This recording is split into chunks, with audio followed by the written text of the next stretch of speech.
Assalamualaikum warahmatullahi wabarakatuh. Perkenalkan, nama saya Beslita Nur Laila dari kelas 11 Perawat Medis C.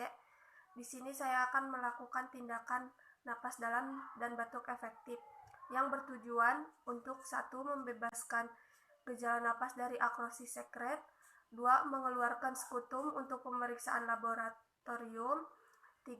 Untuk mengurangi serak napas dari akrosis sekret.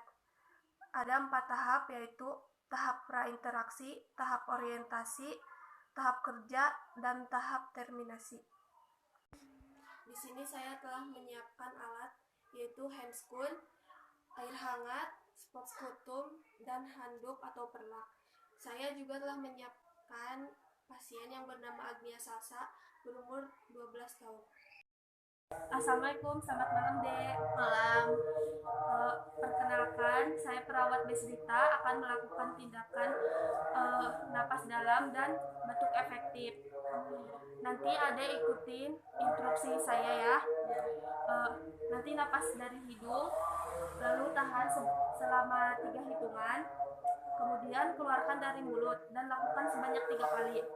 Dan lakukan napas dari hidung 2 kali, lalu inspirasi, tahan napas, kemudian langsung batukan dengan kuat. Pertama, memberi minum kepada pasien.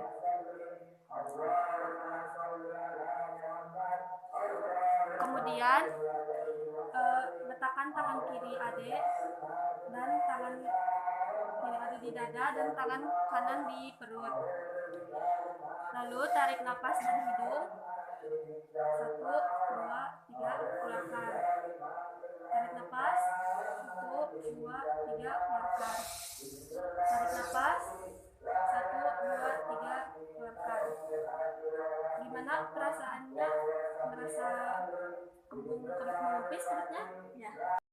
Kemudian letakkan handuk atau perlak di dada pasien. Nanti Adek napas sebanyak 2 kali, lalu batukan dengan keras. Oke? Tarik napas, 1, 2, 3, keluarkan. Tarik napas, 1, 2, 3, keluarkan. Tarik napas.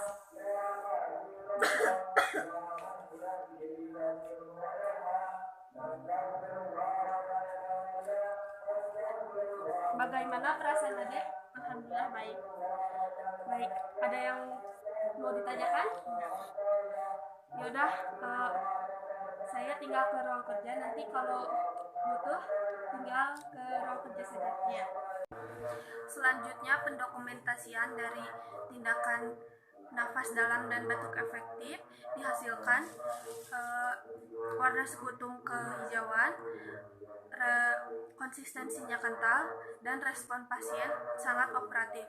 Tanda tangan perawat. Sekian, wassalamualaikum warahmatullahi wabarakatuh.